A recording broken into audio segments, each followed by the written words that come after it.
Hello class, I'm going to do a video that shows an effect that might look like Pastel. I know Pastel isn't used a lot in architectural renderings and has never really been, but it could produce an interesting effect. You never know, and maybe you learn something interesting from it. So here is just what I'm going to show you. I'll show you how to do this from scratch here in a moment. But again, like many of these, is there something called an effect in Photoshop and Illustrator that's called rough pastel? Yes. Does it really make something that works like pastel should? No.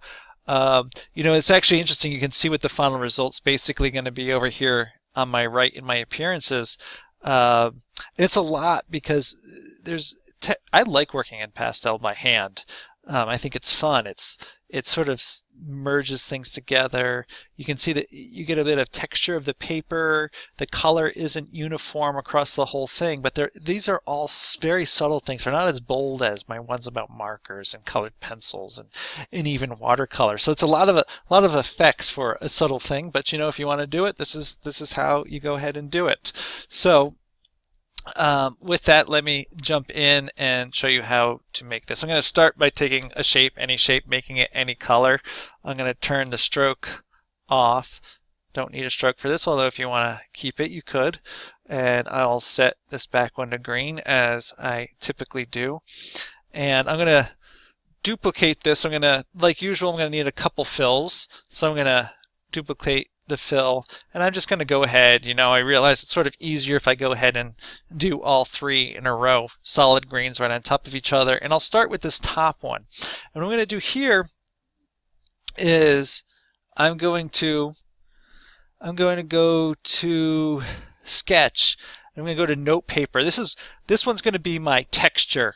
And we can see it's going to turn it black and white. I'm just worried about texture right now. I feel I like using this because it gives me a lot of control over the settings to get the texture I want, but you could really use anything that gives you any sorts of texturize, or something like that would probably work as well. But I'll just do this and I'll say OK, and it's going to turn it to black and white because I haven't have anything on it. I'm actually going to take this same fill. I'm going to run a Gaussian blur on it to make it a little softer, just a little bit. So I'll set mine to 1.6. Again, any of these settings really are somewhat dependent on the scale of your drawing. So there we go. That's a little soft texture here. And of course, I don't want it to be black and white, so I'm going to have to change this to, I'm going to change it to overlay, actually. You can see now I have a green sort of texture on here. And I may even soften it a little bit even more by changing the opacity downward, say 75%, just softens it that much further.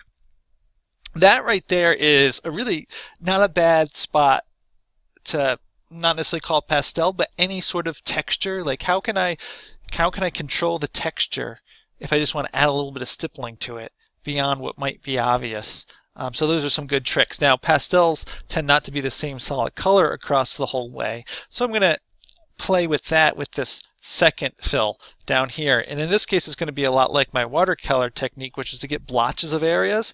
I've got to go to the stained glass tool, and then I got to do several steps to make it not look like stained glass.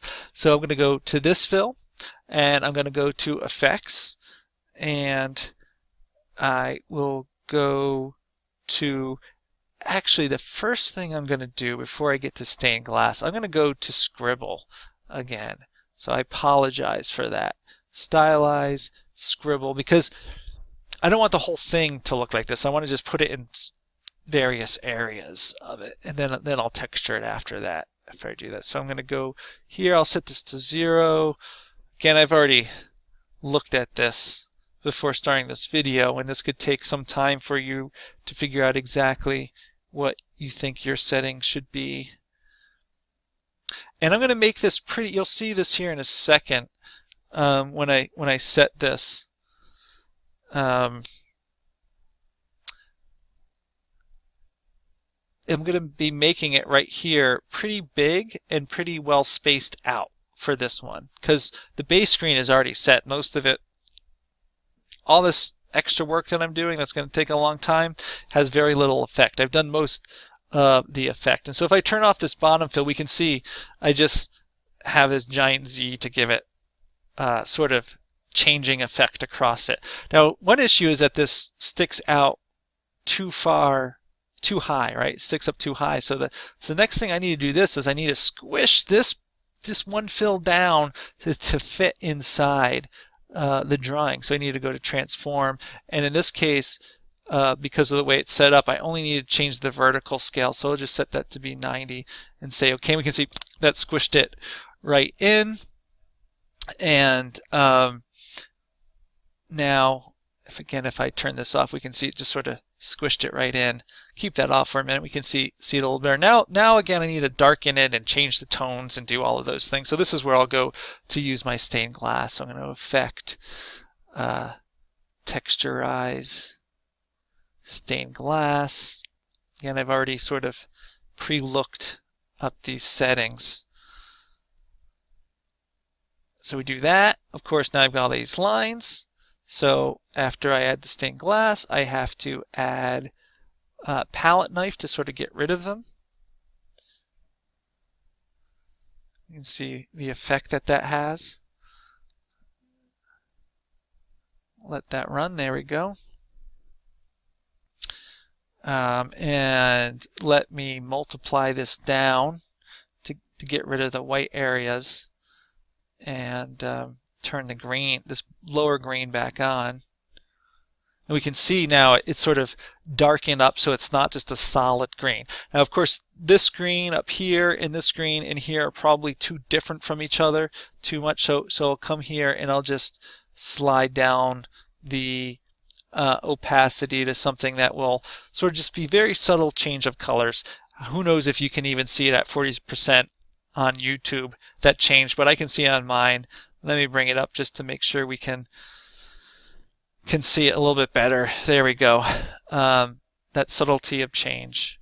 All right. Now, that's basically your pastel. There's a couple tweaks for blending pastel colors together, which again can happen in the real world. So I will go to my graphic style. I will load this into the graphic style here. I'll select this top one. Click the graphics. So this is a great thing about Illustrator. You know, once you have it set, you can make anything really quickly have the same texture. I'll go back to my appearances and set this set to blue. Actually, this top one doesn't matter because it's always going to go to black and white. It doesn't matter what the color is actually set at, but for consistency, there we go. I've changed it. Can change this one again. You can see now it's almost like I smudged a little bit of color on top of green, which is interesting and could be useful. Go ahead and use that technique if you want.